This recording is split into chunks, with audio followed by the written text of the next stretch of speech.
Jadi nggak ada lagi yang kita itu tidak melaporkan pajak secara real gitu kan.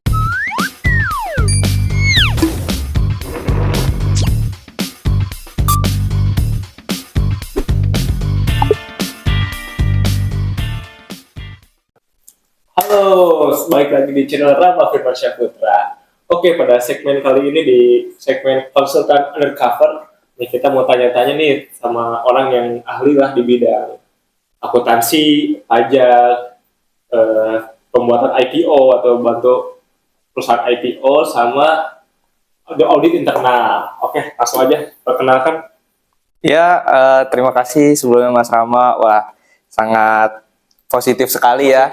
Pada siang hari ini kita bisa membahas dan lebih kenal lebih dekat lagi ya. Kita bisa berbicara tentang perpajakan, akuntansi, internal audit dan lain sebagainya ya. Gitu, oke. Gimana Mas Rama? Sehat? Sehat lah.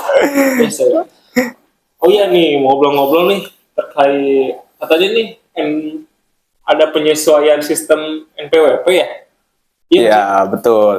Jadi itu kemarin pajak itu dia membuat sosialisasi kepada beberapa segmen lembaga di Indonesia ya terkait dengan perubahan nomor digit NPWP yang nantinya akan ditambahkan gitu Mas Rama, ditambahkan digitnya 1 terkait dengan NPWP pribadi itu nantinya akan nyambung ke nomor induk kependudukan gitu. Nah, kalau untuk badannya dia akan menambahkan nomor 0 untuk di belakangnya gitu kan.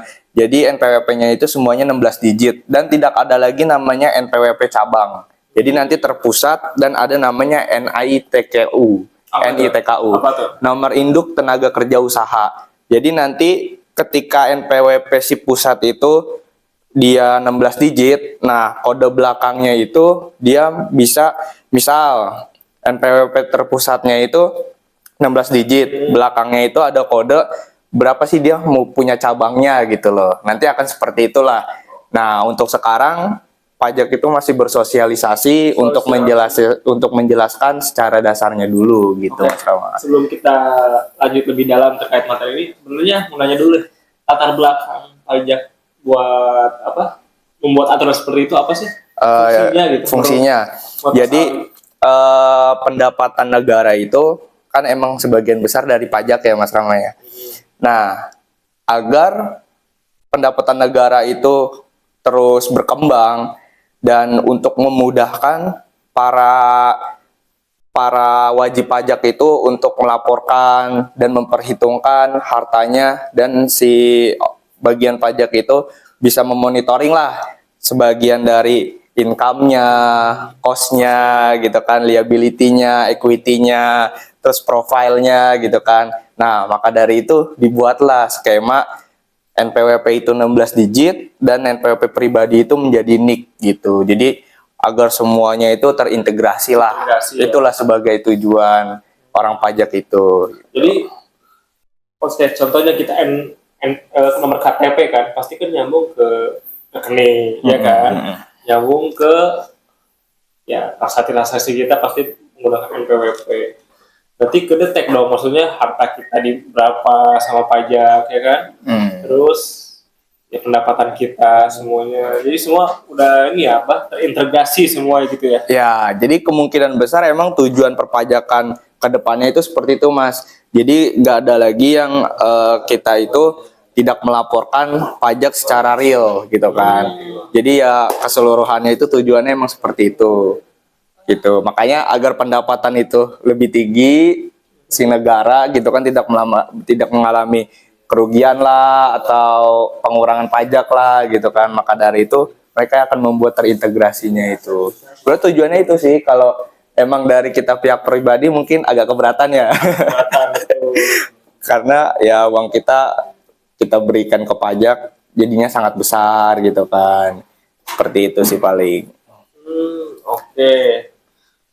Terus aturan itu kapan sih diterapkannya? Nah, jadi itu sekarang masih penyesuaian ya. Nanti juga akan ada timbul aplikasi-aplikasi atau website terbaru gitu kan untuk lebih untuk lebih menerapkan sistemasi dari NPWP 16 digit ini. Intinya nanti banyak sih dampaknya gitu kan, baik terkait dengan pribadi, perusahaan, lembaga keuangan gitu kan, lembaga industri lainnya. Itu akan banyak sih Mas Rama. Jadi itu untuk pengaktifasinya ya, kalau kemarin saat sosialisasi itu mulai tahun 1 Januari 2024 itu akan diterapkan gitu kan. Makanya sekarang lagi sistem pembetulan lah ibaratnya untuk validasi ya terkait dengan terkait dengan biodata lah, biodatanya benar nggak sih gitu kan. Gitu. Berarti maksudnya ini disosialisasi dulu, nah nanti diterapkannya nanti di 2024. Jadi terakhir itu 31 Desember 2023 lah gitu kan.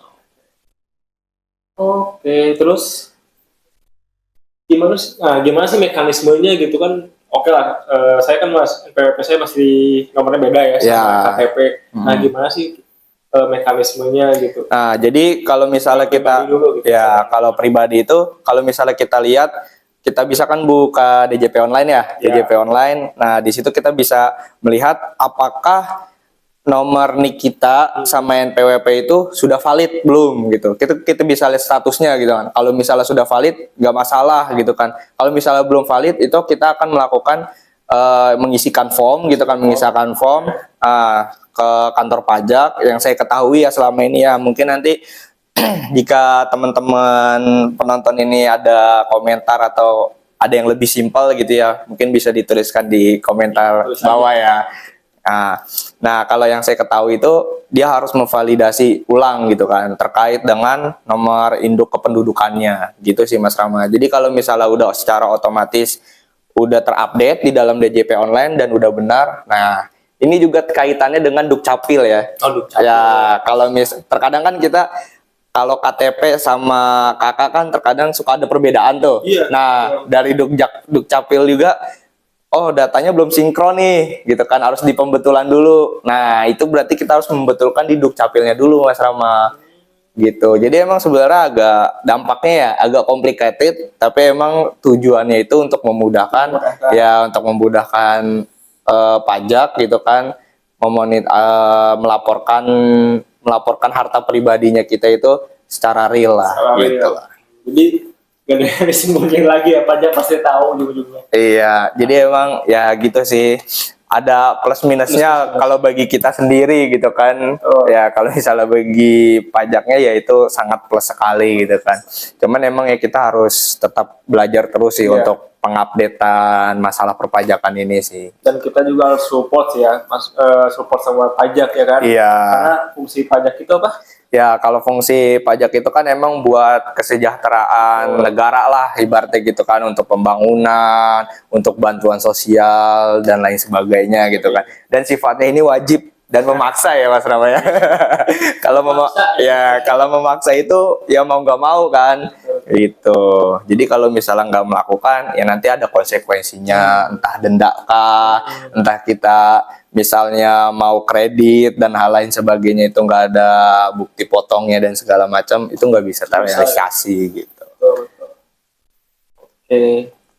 Ya sebetulnya sekarang masih dalam tahap penyesuaian lah, tahap pembelajaran, dan kita juga sebetulnya ada grupnya Mas. Jadi orang pajak ini dia membuat salah satu grup untuk kita berdiskusi gitu kan terkait dengan dampak dari NPWP 16 digit ini gitu kan. Jadi beberapa emiten, beberapa industri ya dipisah-pisah ya. Jadi kalau misalnya kita di bawah pasar modal, di bawah lembaga keuangan, non keuangan gitu kan. Nah, itu udah diklasifikasiin sama orang pajak untuk masuk grupnya dan untuk berdiskusi lah di situ.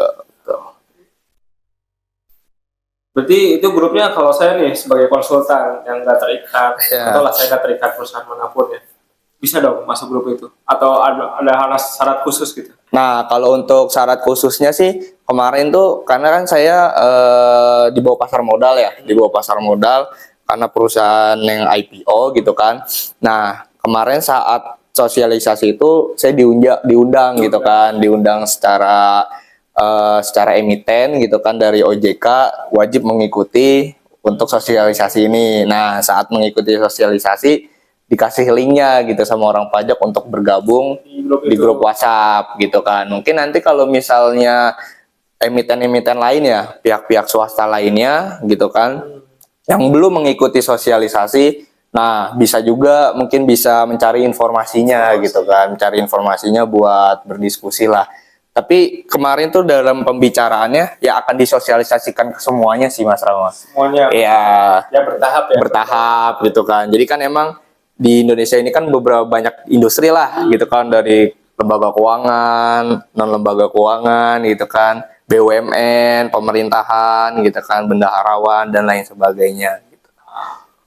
Berarti bertahap ya. Iya. Ya, nanti mungkin di lapisan masyarakat nanti paling akhir mungkin ya. Ya, mungkin Oke. itu sih yang informasi yang saya bisa dapat katakan lah gitu kan. Kalau